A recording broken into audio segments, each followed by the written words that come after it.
Welcome back to the Pro Series Podcast, episode 183. Today's guest is Jeremy Jones. You may know him from Discover the Burgh, the social media brand, the blog. He goes around Pittsburgh and really lets everybody know what's the best places to eat, the best places to visit, the best tourism, all that stuff. He is like the tour guide of Pittsburgh, and we talk about the whole journey of building that brand and how he got into this digital marketing world. But before we get into this episode, please like, subscribe, and review the Pro Series podcast on wherever you listen to podcasts. And now I hope you enjoy episode 183 with Jeremy Jones. Jeremy, thank you so much for hopping on the Pro Series podcast today. Excited to talk to you about Discover Pittsburgh and so much more stuff that you do. And taking the time out of on this snowy, horrible day here in January in Pittsburgh. Oh, thank you. I'm happy to be here. You're actually keeping me inside from walking the dog, so I'm staying nice and warm to record here. Oh, don't tell the dogs that they're gonna like fight me. Well, I think my wife is taking the dog out, so she gets cold duty today. Well, thank you so much for copping on. I've followed you for years on Instagram and I I appreciate it. and you do such a great job, but at learning off camera that you do so much more than just discover the Berg, which I want to learn more about. But I Mm. want to start out like where was that first when did you start? Like what was your first business? Like where did you start in your professional career? So my background and my wife's background actually, we're both chemical engineers. Oh, Um, okay. Nothing at all related to blogging. Wasn't expecting that. Yeah, no, everyone's really shocked by that. I guess maybe I like tech a lot, but I actually was always into website stuff ever since I was a kid. Like growing up, I always had like messed around with like Angel Fire and GeoCities in the 90s with friends. I always had like an online journal, stuff like that. Like I always was doing fun things on the internet, like way back, almost 30 years ago now, I guess at this point. Um, so all of my blogging businesses kind of started in about 2008, um, when I took my first international trip abroad. I met people that were backpacking on a gap year, and I was like, that's so cool. I want to do that. So I was planning to take a gap year after I graduated grad school, started a website for it, wanted to do the whole travel blogger thing. Um, my wife came into the picture. I went backpacking anyway. We ended up getting married and doing another gap year together. So that was like 2011. No, sorry, that would have been 2013 and 14. We backpacked around the world for about a year and a half together, just having fun, but like in the background, trying to launch like a successful travel blog. Hmm. And it didn't get to the point where we could keep going, so we had to come back and get jobs and things like that. But along the way, we met a bunch of other people that were like in the blogging scene, and we found out that like local destination blogs were starting to become popular. And it kind of made sense because you are like a destination expert in a place as opposed to just covering everything all over the world. So before we left, we lived in Pittsburgh. My wife went to CMU in grad school. Just was lucky enough to get a job back in Pittsburgh after we were done traveling. So I knew it kind of was like fate, and I had to start a Pittsburgh blog. So that was 2015 when we started the Pittsburgh blog. And we kind of made it like a hybrid of like, let's be tourists in our own city. And then we gave ourselves the quest to do everything in Pittsburgh. And so that's kind of been our decade. Okay, so you did that while you had a full-time job. Yes. Um, I worked in water treatment for, I want to say about 3 years. And then on nights and weekends, we would go out and do things, go to museums, go to bars, restaurants, and then write about it. Um, and then in 2018, I got to make it my full-time job. So I was pretty excited about that. Okay. Well, tell me about that time in 2018. Like, when was that turning point? You're like, I have to do this as a full-time job now. Um, it was one of those things where I just kind of got sick of working 80-hour weeks, Mm, because, working 40-hour weeks, I was working up in Zelienople, so that's an hour commute round trip. Um, I had just kind of got burnout on getting home and then writing for 2 hours, going out and doing things on weekends. And I was making okay income. I wasn't making like a full-time salary, but I knew if I could allocate 40 hours a week to it, that I could probably increase it. Hmm. So it was one of those things where it was just like, I'm too burnt out, so I need to just take the leap. And thankfully, at that point, my wife, she is gainfully employed and has health insurance, and we can make that transition work really well. And it was really nice because I could just sit at my computer for, most of what I do isn't going out to restaurants and bars. It's sitting behind a computer and writing and editing photos and editing videos. So it was actually just a huge um, freeing up my space for time to Hmm. to do more work that I just had no capacity for before that. Yeah. So you started this blog as like a passion or a hobby. When you Mhm. changed to a full-time job, did that change the outlook of how you perceived it? That is a struggle at all times. The one thing I always try and keep myself in check about is like, if I'm not having fun doing what I'm doing, then everyone else is going to notice that I'm just kind of plugging along, going somewhere because I feel like I'm obligated to or something like that. It definitely was a mindset shift where it was like, I need to go out and do something today, but I don't want to do anything. Yeah. Just want to be at home. So I've had to really put an effort. My wife and I together actually have had to like put an effort to just like still make it be kind of organic and fun for us. So like we don't just force ourselves to go out to a new restaurant just because it's there. Like if we're getting Thai, it's because we're just hungry for Thai. And then Hmm. I think that makes us better guests and better content all around. But it was really tricky starting out because I had like the world is my oyster. I can go do whatever I want whenever I want. But it got yeah it overwhelms people I think when they make a transition in the content world like to go full time like you gotta slow down and you know enjoy also now I work for myself so I also have the freedom to have a nap in the middle of the day which is Yeah. kind of nice Good way to so think about it. um yeah it's tricky but I think it worked itself out after a while. Yeah. How about the way the social media has changed since the way you started it? Like nowadays, I mean, I think what year did you start the blog? Well, I started my travel site in 2008. Okay. I started the Pittsburgh site in 2015. And then I have a few other websites I do that I started in like 2020, 2021. So like my first travel blog was out before Instagram even existed. Yeah. So, We were traveling without smartphones. Like I wasn't doing any of that kind of like the bulk of what I do now, like TikTok and Reels, just that none of that existed yeah, 15 years ago. completely different. Um, yeah. So it's definitely been like changing with the times. Hmm. And there's a lot of times where I don't like it because I like doing website articles and SEO and the technical side of running a website. And I'm not quite as big a fan of short form video and TikTok and being an influencer the way other people might be.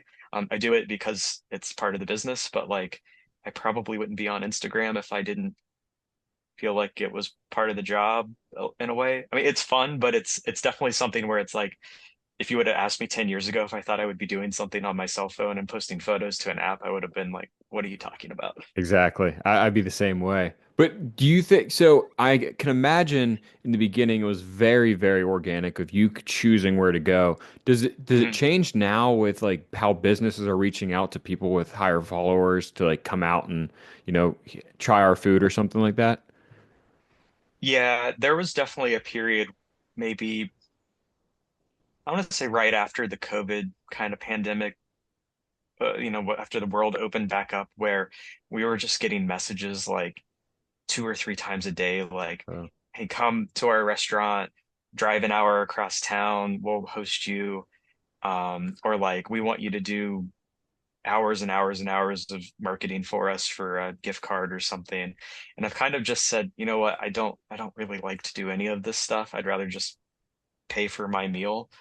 Um, so we kind of are very limited in how we work with brands in the city just because if I mean to be honest with you, if I said yes to everything, I'd have no time to actually do any work yeah. just because there's just so much going on. We still try and stay true as best we can to like our goal of doing new things in the city. So if something is interesting and we get an offer to go to a new restaurant that we hadn't been to yet, I might be a bit more receptive of it than going to a place that maybe we've been to multiple times in the past. Um, But yeah, for the most part, I'd rather just be anonymous and go pay for my bill like a customer and have people not see my giant camera around my neck when I sit down. Yeah.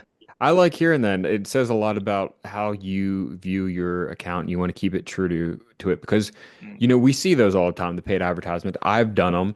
And you feel like you have to give like a good review or something really good. You're not being 100% truthful. So it's really hard to be that authentic account that you were when you originally made it because that's kind of how you got your following. So you kind of feel like, I don't know about you, but I Yeah, feel like a liar when I do stuff like that.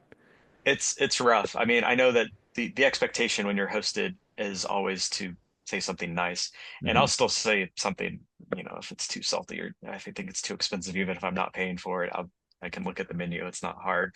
But I know like that's a really big problem in like influencer marketing. Like a lot of people go out to these hosted events and say it's like your new favorite Saturday night hangout spot is a common one I see, and then in private, people are like, no, that place sucked. Yeah. Like, why not just say that or don't post or something? Um, and I think it's a little different if someone's like actually paying us for a marketing campaign because, when you're getting paid and hosted or getting paid like for a proper ad campaign, I'm promoting the place. But getting hosted to me is just they're getting my editorial nature just a little faster than maybe when I would have gone myself. Yeah. Because it might take me years to get to a restaurant, but if I get invited and go, obviously might be a little getting in faster, but I'm not going to change the way I write about it just because someone invited us in. Yeah, I feel that. So obviously you're a lot of your following is from Pittsburgh, but I can Mhm. imagine there's a lot of people traveling out of town that have messaged you for referrals or stuff like that to like where to eat and stuff. Yeah, we started our site to be marketed to locals just because all of the social networks and any opportunity where I could advertise, you can target geographically, so it's easy to target people in the city. And I mean, we lived here for many years before we started our site, and we didn't know a lot of the things that existed. So, like, we're helping a lot of Pittsburghers discover their backyard. Yeah. And it's a whole lot harder to reach, say, someone in California that's coming to Pittsburgh unless they happen to find us in Instagram or Facebook or in a search engine. Um, but I would say we get maybe 75% of our audience on the website traffic at least live within about 4 hours driving radius. So they probably are kind of familiar with Pittsburgh already. And then about a quarter are people that are like nowhere close to Pittsburgh. And so I consider that to be visitors. Now, I'm not sure if those are the, people that used to live here that are coming back or the split between that and like proper vacationers. But we get a lot of emails from people that are looking for say neighborhood recommendations or hotels or what to do. And that's always exciting for me because I love when hearing from people that like are coming to see the city for the first time. That was super exciting because a lot of times people actually email us back after and like tell us their highlights and stuff, which is really Yeah. cool. Do you ever do events for people in Pittsburgh? Kind of like get them out of their hometown and kind of go to a new restaurant and meet up? So we actually just launched our first event last year in December. We partnered up with LLB and they do cool tours in the city. We did a kayak trip with them around North Park Lake in the summer, Okay. and they have a private holiday hike, like downtown walking tour through the holiday lights and the holiday market. And we had I'll say about 12, no, we had 15 people join us on a kind of urban hike of downtown. That was a ticketed event that we did in partnership with LL Bean. I've been wanting to do these for years, but I just hadn't quite figured out what the model would be. Because there's so many things you have to think about, like liability and insurance, and like, do I have a vehicle for it, and like all of these things. We are going to start launching new events this year. Like we're talking to a cocktail bar about maybe doing a meetup to preview a new menu before it Okay. comes out. I really want to start offering like kind of behind the scene experiences to get people to see things that maybe aren't just what you would get on a regular admission ticket, like kind Yeah. of a value add type event. Um, and it That's makes it awesome. interesting for us too, because we get to see cool things that we would also not get to see as, a regular customer. Yeah. Um, so we have a few of those in the works for this year, but it'll probably be slow at the start, and then we'll start offering more in the next few years, Yeah. months and years, I should say. I feel like that's catching on. I mean, there's so many run clubs, fitness clubs, and there's like wine clubs and stuff like that. I feel like so many people would want to do that and get the, and it gives them a reason to get out of their hometown. You know, I said I was up north, and there's a lot of the city that I haven't explored yet. And being able to Mm. take you out of that, like, and learn about a different neighborhood in Pittsburgh would be so cool. Yeah, so we were at Picklesburg last summer at the Jagoff booth just talking to our friends there, and a woman came up to us and she's like, "Oh, I love your site. I've messaged you before. I love doing things downtown, but I don't want to go downtown by myself. I don't want to go drink at a Oh bar yeah. by myself. I don't have too many friends that would maybe want to go to a, high-end cocktail bar with me. So like, it'd be cool if you could do events where people could come meet up because there's also that element too Yeah. of like, there's so many experiences that someone might want to do, but maybe they don't want to do it by themselves or go to a specific area by themselves. So like, that kind of really opened my eyes to like event opportunities that we could consider offering because like to me I'm just like, oh yeah, we go out and do everything, but it never really quite occurred to me that other people have restrictions you're like being further north of the city, like you're geographically limited also. So Yeah. there's a lot of like interesting angles that we could potentially offer cool events that like help people in those situations. Yeah, and I feel like there's so many learning experiences there because so many of us have lived here our whole lives and we don't know a lot about even the area that we live in. So learning Hmm. about like the history of, a new restaurant or a building in Pittsburgh would be so much cool, like so cool to do. And especially those people that are relocating to Pittsburgh with the amount of businesses that are opening up in Pittsburgh. Great way to meet people and learn about Pittsburgh. Oh, definitely. Yeah, it would be my dream to get what I want. And if anyone's listening, if you're opening a restaurant and you want to do a soft open event night, like first access, like I can fill your restaurant for you. Like let's get some people in. That'd be I cool. would love to do cool stuff like that. But you're absolutely right. Like there's so much. We didn't realize there was so much to do in Pittsburgh until after we started our site. Like we made a list of all the things we thought there was to do when we started the site. And we're like, wow, that's a good 2 to 3 year project. And the site turns 10 in May. My gosh, does it get easier or harder? Um, both. Both. Uh, Harder, I would say, because when we first started, we really liked to be very regimented. We always did one attraction or park or museum or something, one restaurant and one like bar or brewery every week. Hmm. And so that just made it very easy for us to have a variety of content every week.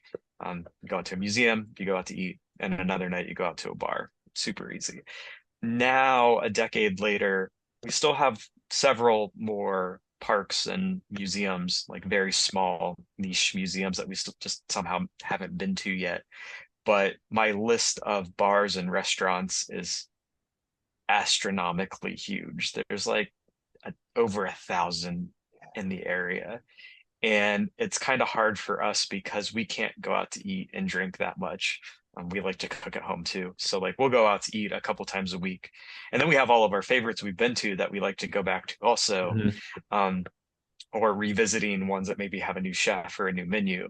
That's where it gets really tricky. And then the museums, I can go back to museums again multiple times a year or every few years and feel like I'm getting cool new content. But that's a challenge sometimes because you might not see it as a reader on our site, but if I'm at home and I'm like, oh man, I haven't been to a museum in a month, I feel guilty about it. But no one else might not be any more aware because I still post photos from past visits and because it's still relevant Yeah. since I'm still just marketing the city. Um, but it is easier to a degree because we also already know all the things that we have done. So like our pool of places that we really want to go to is a little bit smaller. So now it's like, hey, you want to do something new? Yeah, we've been talking about this place forever. Let's go there. So like it's less decision paralysis. We're just like, okay, and let's go. Yeah. It tends to be pretty fun. I mean, you're in a part of a content that I think I mean, there's categories of free content and paid content, meaning that you're not getting paid for your content, but you are paying for your content. Kind of like how I do a lot of content with home renovations. I don't have content unless I pay for the materials to make the content. Do you Right. ever find yourself, because there's so many, I'm not saying anything bad about like TikTok dancing, but that's a free content piece right there. You Mhm. really just have to learn, you just have to have a phone basically. Um, do you ever struggle with that part of it? Like, because you have to budget yourself just to make a social media page. Yeah, that does get tricky. And running a blog, I'm a business owner. Sometimes our income months are terrible. Like Hmm. March 2020, I made $900. Sorry, April.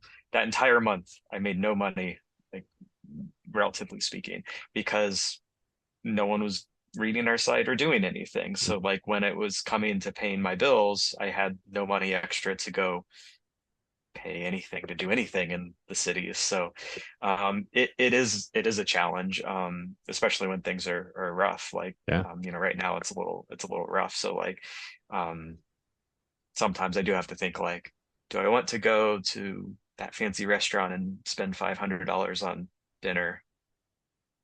500 is a stretch, but that's what I'm going to be paying when we go to One by Spork in a couple weeks. And I'm very excited to pay that, but for their menu, but I can't do that all the time. Yeah. So it is tricky. Thankfully, there's just so many options that it's super easy to kind of bounce around and be like, we're gonna do this expensive thing, and then we'll have a couple weeks of being cool with something a little cheaper.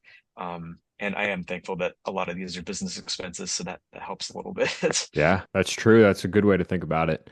Last thing I want to talk about with Discover the Burgh, your camera that you have on the city. Yeah. When did that come about and why did you start that? So when we moved here, when we moved back after traveling, we got a really cool house in the north side that we were renting. And I was like, man, we have this stellar view of the city from the north side.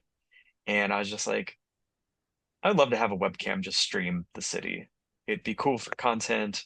I can make time-lapse videos. So like whenever there's cool weather passing through or a really neat sunset or something interesting that's happening, I'll make time-lapse videos. I thought it would be fun to have have that be a unique feature of our site because not everyone has a webcam streaming in the Mhm. city. Um, And it's kind of been really cool to watch how that's taken off because like our view's good, but we don't live on Grandview. We can't see the rivers, but we can see the city. But whenever there's like really bad weather or like right now it's snowing, our website traffic like kind of spikes a little bit because people are wanting to see what the city looks like Oh, okay. during during an event, like Steelers games or something when there's Oh, I bet. fireworks, light up night. We can see the fireworks, so we get a little spike in traffic on our webcam. It's kind of just a cool thing that we thought would be fun to do at our house. And then, so we were renting our house when we first moved here, but then we ended up buying it from the former owners. So I've just had a webcam up in our window for about a decade now, just streaming the city away. I have an article on our site with a bunch of cool time-lapse videos that I've made. If anyone wants to check it out, some of my favorite kind of 60-second clips. Um, one cool story about that though was that we have a deck off of our bedroom, and I used to have it to where you could see the railing of the deck. And one day I was like, oh, I don't like the way that looks anymore. So I adjusted the webcam to move the railing out of the picture, just Mhm. so it's a clear skyline shot. And about I, I want to say it was like an hour later. It probably was like the next day, but someone emailed me and was like, "What'd you do to the webcam? I always liked seeing the railing because when it's snowing, I could get an idea of how much snow there is in the city before I drive down." I was like, Oh, that I was like, that's so cool. I ended up keeping it to not have the railing just because it bothered me personally. But I thought that was a very interesting way that someone used our webcam that I just never would have thought about. yeah. Um, so it's really interesting. But yeah, we get a lot of traffic when it's white out snow or like a rain, like I don't want to say blackout, but like when you can't see the city. Yeah. So we get the most of our traffic when you can't actually see anything. All the miserable weather days of Pittsburgh, you spike. I yeah, I get a little bit of traffic. It doesn't pay for itself though, because I think I have to pay like $200 a year for streaming it. It was just something that I thought would be kind of a fun little novelty to Yeah, have. absolutely. So Yeah. this is not your only project. What are the other projects that you have? So my first website's a travel blog called Living the Dream. Okay. Um, Started it to chronicle, going backpacking around the world. We now write, we travel a lot, my wife and I, so we still write about travel on that site. Kind of shifted it to be like once in a lifetime experiences. So, when we go to a fancy restaurant abroad or do something really cool or unique, but travel content. I have a wine blog called The Grape Pursuit. We are trying to try every varietal of wine in the world. Okay. So in 2020, during the shutdown, I was supposed to start taking WCT wine classes at Palate Partners and Dreadnought Wines in Lawrenceville, and that got delayed like 6 months because the world shut down. Hmm. And so we were like, well, we can't travel, we can't do anything in the city. We want to learn about wine. Why not do a blog about it? So we're trying to try every grape varietal in the world. We've had like 339 right now. There's like 1,500 that I know of. So that was like it's kind of my website where I just put my wine notes on, but Yeah. it makes a little bit of money right now, so I can afford a couple bottles of wine every month off of it, which is kind of cool. Um, then I run another site that's supposed to be Angie's, but we kind of split it. It's like a home and gardening, homesteading type site. So we're really into home gardening, fermentation, weird cooking projects. We love food. I don't know if you stream the video from these sessions or not, but behind me is a bunch of fruit trees. Like I have a tropical citrus grove that I do in container gardening because I'm crazy. So they're indoors right now because it's winter. So we write about like home gardening tips. That was supposed to be kind of like an affiliate product site where we would like write about the products we use and try and Hmm. sell them. That kind of style of site has since fallen out of favor, so it's not really going anywhere, but it was an interesting idea just for fun since we were doing all these cool things anyway. And then I run a blogging newsletter with a friend of mine called This Week in Blogging, and we share the news and blogging and social media every Tuesday morning. And we have a website for it with a blog, obviously, but the main thing on that is a newsletter just to stay up to date. And so it's a good way for us to stay connected with the bigger community of bloggers worldwide and also just stay aware of everything that's going on in the craziness that is content creation. Yeah. Speaking of So I'm craziness, how very do you keep that all afloat? uh poorly. Well, it seems like you do a great job with it. Well, so it's interesting is like 2 or 3 years ago, the travel blog and our Pittsburgh site were, making pretty decent money business wise. And then the other three were kind of passion projects. And I'm sure you're well aware with like SEO and how Google always changes the algorithm. One day you're getting tens of thousands of page views of traffic, and the next day they're like, "Nah, we don't like you anymore. You're Mm. you're dead." Yeah. So like my travel blog was doing great, and then one day it's dead. So like I've seen that happen to a lot of my friends. And so one of the reasons why I had so many sites was to have the opportunity to pivot if I really needed to. So I could always lean into something that's like working well at that moment. Hmm. And also these are all my hobbies anyway, so it's just kind of like it kind of is second nature to take photos and write about things that I'm already doing. Um, but in terms of juggling all five, it's really hard. There'll be like I try and do content on Discover the Burgh every day, articles every week. It's my business right now. It makes all the income for our business, so like that's my priority. The other ones like we don't travel full time, so I might only publish on our travel blog, a few times a month. The homesteading sites maybe like once or twice a month. The newsletter is once a week.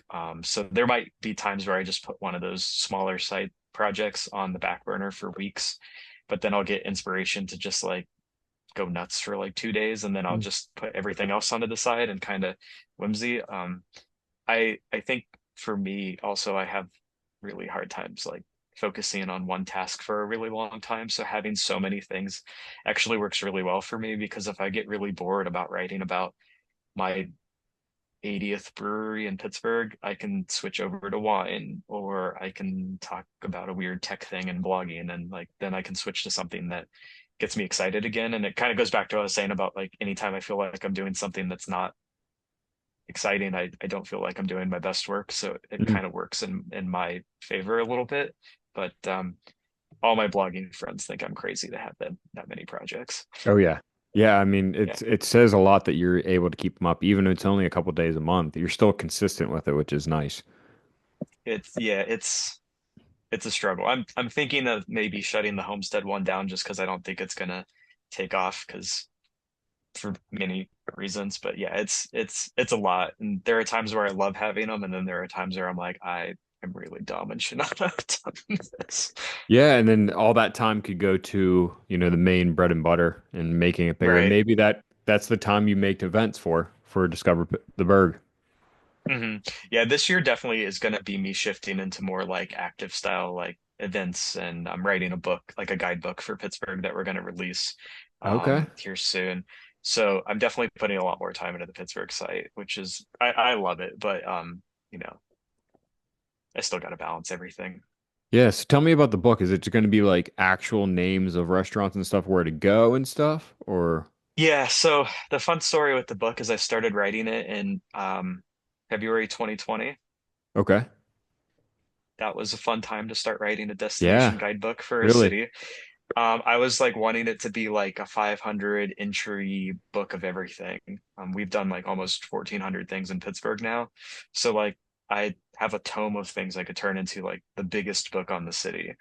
And I was really ambitious about it. And then the world shut down and then restaurants started closing, businesses started moving. And I'm like, nope, this is not the time for this. Oh, So I had a half completed guidebook for about 3 years before I felt like things had calmed down enough that I was like, I can revisit this.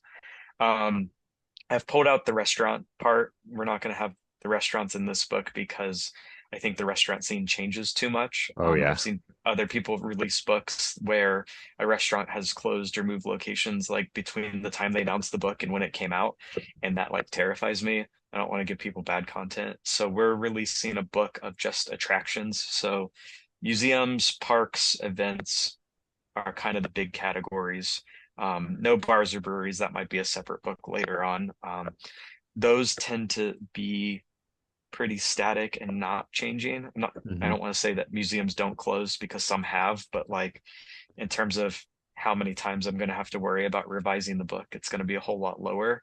I have about, I want to say there's about 175 pages, one page per business Dang. right now. It's more or less done. I just need to go to about five more places to get photos before I would feel comfortable. And I might cut a couple out, but then I get to move on to formatting and printing and testing. So it's been a That's long cool. time coming. It's been almost 5 years, but I'm hoping to have an announcement for it. Well, I guess I'm talking about it now, but like a release announcement by March is what I'm giving myself. This won't So come out maybe me. until about March, so Okay. yeah. Yeah, I'm hoping in the spring. I had a goal last year to get it out before Christmas, but we were traveling a bit and it got to a time crunch and I didn't want to rush it for the Yeah. holidays and then have it be not I'm a perfectionist. I don't want it to be. So I was like, I can wait 6 months and make sure it's right. Yeah. So that'll be fun. I'm really excited about that. And then if that goes well, then I'll probably do a book of restaurants and a book of like bars and breweries and have like a trio, which would be cool. Yeah, that'd be awesome. So Yeah. going to the very beginning of your career when you went to school for a completely Yep. different thing that you're doing now, would you still went for chemical engineering? Knowing what you know Um, now? yeah, that's a good question. So my brother's a computer programmer and his wife is a chemical engineer, and they're older than me. He's about 8 years older and she's about 6 years older. So I was always torn between those two fields. Mm. Um, Primarily, I was always nerdy into science and things like that. I really wanted to do biomedical engineering, but my sister-in-law talked me out of it because she thought it was too focused. Chemical engineering is broader. She's like, if you want to get into medical, you can. It's do that instead. I'm like, oh, that's That's smart. Um, I would probably do one of those two fields. I think chemical engineering is great. There's so many opportunities, pays good. I have had to work some really weird jobs, whereas my brother's always got to sit in an office working in front of a computer. I think that I would probably also consider computer programming, especially on like say maybe the AI route Mm, or blockchain kind of crypto type new field type programming. yeah. The one thing I really love about having my website is that I'm creating something digitally out of nothing. So like that space in computers, like there's always like the possibility of a new field, whereas some engineering maybe doesn't feel that flexible. But yeah, I think I would consider both. But I went to school for 6 years and Angie went to school for 9. And sometimes we do regret, like, say, grad school because that was just a lot of time in our life just spent in school. Yeah. She got her PhD. It was 5 years. It was a lot, and she doesn't even use it really. So it's like that's It's a hard pill to um swallow. yeah. I mean, I'm glad I did it, but I'm also glad I'm not doing it anymore. So Hmm. it's kind of hard answer.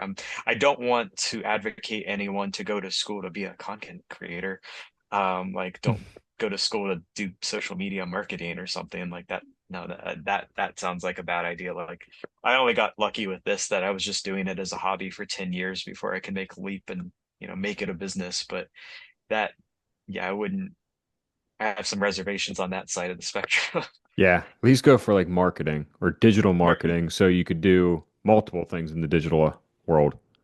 Right. Yeah. I mean, if your goal is to own your own content and do that on the side, that's great. But for every one person that's Yeah. fortunate like me that can do this as a full-time job, there's 1,000 that, Can't. are only doing it as a hobby. Because I mean, it's a business. It's a risk. It's entrepreneurship is it's terrifying sometimes. I love it, but it's stability of a job is nice too sometimes. Yeah. And that's another thing where people don't nowadays don't feel like social media and owning a page is entrepreneurship because they don't understand it and they're probably just thinking of it as what an influencer is. Because, Mhm. I mean, you're running a page, you're running the content, you're running the blogs, you're running everything. You are a CEO within that brand. You're making money off of it. And Yeah, people don't really see that side of it. Yeah, I mean, we have 5 websites. 4 of them have newsletters. Most of them have a social media preference or like presence. So that's Facebook, Instagram, TikTok, Threads, getting on Blue Sky. I dropped Pinterest because it just wasn't working anymore. Yeah. SEO, marketing, ad campaigns, editing, writing, photography, editing the photos. Like, I can fully appreciate why places like our local magazines have teams of 20 or 30 or I don't actually know how many people work there, but a lot Hmm. that I have to do on my own. Angie helps a little bit part-time, but like as a team of one juggling all of that with 5, um, and barely just making enough to do that as an income. Like I have a whole lot of respect for any media outlet that has a team of people to do all of those things. Oh, yeah. Do you think one day you'll grow it to a point where you will have employees? Oh, that's a good question. I've always wanted to hire someone, but I also am the kind of person that doesn't want to hire like an unpaid intern or someone Mm, for less than what I know that job's worth. yeah. And I don't have that kind of money, Hmm. unfortunately.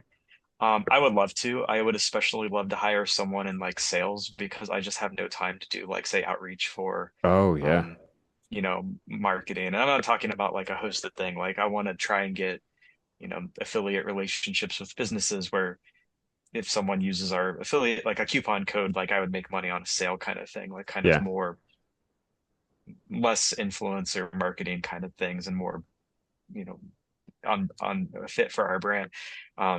Some of the other outlets in the city have a sales team like that would be lovely to just have someone do that for me. But I also would want to make sure I'm paying them not just commission. And it's like that chicken and the egg thing. Because Yeah. I mean, the thing that people don't see is like the income is so variable. Like like 90% like swing. One month will be great and the next month nothing. And I don't know if ethically I could ever, unless I get that floor to be so high that I'm Yeah. comfortable with it. It's like so hard to be like, I'm going to hire someone for 50,000 a year or whatever the market rate is for a sales job, and then 3 months later be like, oh, I made $1,000. Yeah.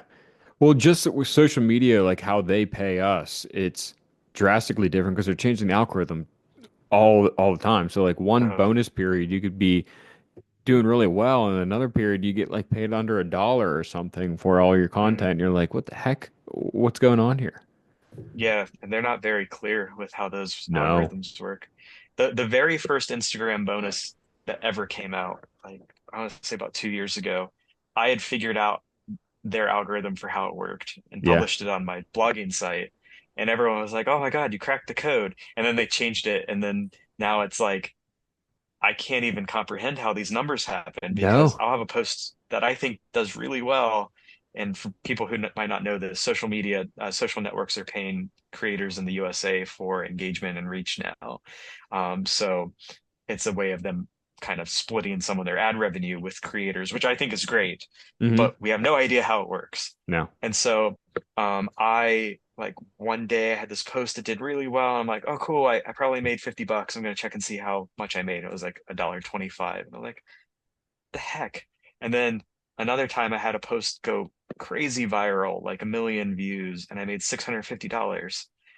And I'm like, it wasn't even really the kind of post that I would have wanted to Yeah. do that, but it did. I'm like, it, and they tell you behind the scenes, just make good content, it'll be great. But I'm like, we all make good content. What Yeah. It makes there's no rhyme or reason for any of this. There isn't. Yeah, and in the beginning of like COVID, you could like what you said, you kind of came out with what the algorithm is when you figured it out. I followed all of those people on TikTok and Instagram and followed it and it went well.